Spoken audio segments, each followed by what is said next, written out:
আজকের এই রাতটা যে জুমার রাত জানেন আপনারা? আমরা বাংলাদেশে মনে করি জুমার দিন শেষে যে রাতটা ওইটা মনে হয় জুমার রাত, আসলে ওইটা শনিবারের রাত। তো আজকে হচ্ছে ইয়াউমুল খমিস। এদিনে বিশ্বনবী রোজা রাখতেন, সোমবার বৃহস্পতিবার সুযোগ হলে রোজা রাখবেন। যারা রোজা রাখবে তাদের জন্য ইন দ্য ডে অফ জাজমেন্টে আল্লাহ স্পেশাল একটা গেট বানাবে জান্নাতে ঢোকার জন্য। ওইটার নাম হচ্ছে রাইয়ান। মান দাখালাহু লাম ইয়াজমা আবাদা। একবার who can enter within this door he will never be thirsty again. একবার যে দরজা দিয়ে জান্নাতে ঢুকতে পারবে আজীবনের জন্য তার গলার তৃষ্ণা মিটে যাবে। তো এই রাইয়ান দরজা দিয়ে ঢুকতে হলে আমাদেরকে মাঝে মাঝে সুন্নাত নফল রোজা রাখার অভ্যেস করতে হবে। রাজি আছেন তো? অনেক মুরব্বীরা রাখতে চায়, তো রাখতে চায় কিন্তু নিয়ম জানে না। অনেকে শুধু শুক্রবারে রোজা রাখে, এটা মাকরু। শুধু শুক্রবারে রোজা রাখা মাকরু, শুধু শনিবারে রোজা রাখা মাকরু। সুন্নাহ হচ্ছে সোম আর বৃহস্পতিবার। বিষ্ণুনবী সোমবার রোজা রাখতেন। সুইলা আন ইয়াউমিল ইসনাইন, নবীকে জিজ্ঞেস করা হলো, নবী সোমবারে রোজা রাখেন কেন? বিষ্ণুনবী বলেন, ফিহি উলিদতু, এদিনে আমি জন্মগ্রহণ করেছিলাম তাই শুকরিয়া স্বরূপ রোজা রাখি। তো আজকে হচ্ছে ইয়াউমুল খমিস মানে বৃহস্পতিবার, কিন্তু আজকে মাগরিবের পর থেকে সূর্য ডুবার পর থেকে যে রাত হয়েছে, রাতটা কিসের রাত?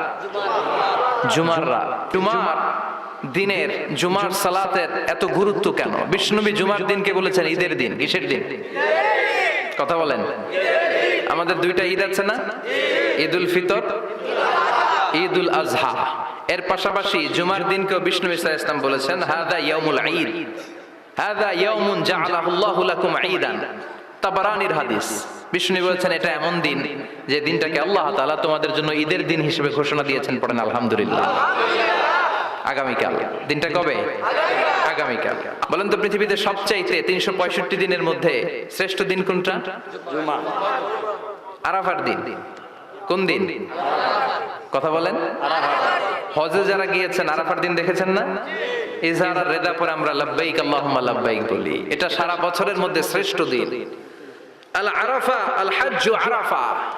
আরাফাটাই হজ। কেউ যদি আরাফার দিনে থাকতে পারে তার হজ হয়ে গেছে। আলহামদুলিল্লাহ কোন? আলহামদুলিল্লাহ। আর হজে সব করেছে, আরাফা করে নাই, হজ হবে না। কথা বলেন, হজ হবে না। তার মানে বছরের শ্রেষ্ঠ দিন আরাফার দিন। এদিন আল্লাহ এত সংখ্যক বান্দাকে একসাথে ক্ষমার ঘোষণা দেন, বছরের কোন দিন এত মানুষকে ক্ষমা করেন না। আবার শয়তান ওই দিনে এতটা লাঞ্ছিত বোধ করে, এতটা অপমান বোধ করে, বছরের কোন দিন শয়তান এত অপমানিত হয় না। এজন্য বিশ্বনবী বলেছেন খায়রুদ দুআ দুআউ আরাফা, সবচাইতে শ্রেষ্ঠ দোয়া আরাফার দিনের দোয়া।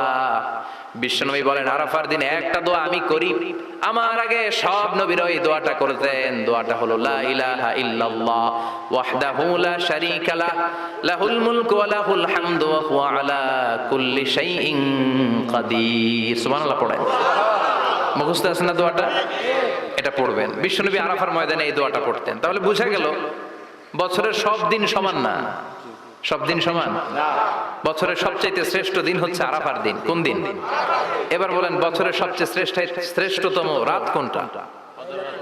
কদরের রাত। ইন্না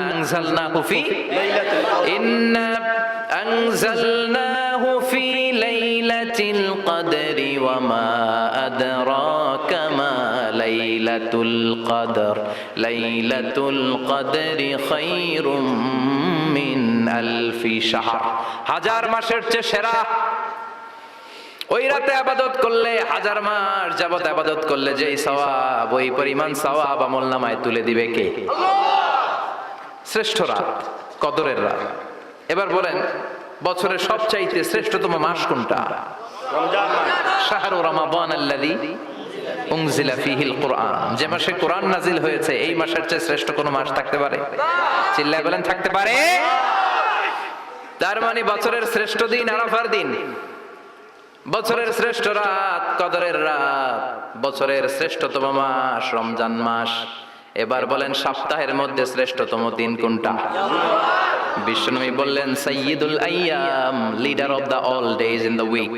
সপ্তাহের যতগুলো দিন আছে 7টা দিনের সর্দার হচ্ছে ইয়াউমুল জুমা, জুমার দিন। চিল্লায় পড়েন আল্লাহু আকবার। তার মানে বছরের শ্রেষ্ঠ দিন আরাফার দিন, বছরের শ্রেষ্ঠ রাত কদরের রাত, শ্রেষ্ঠ মাস রমজান মাস, আর 7 দিনের মধ্যে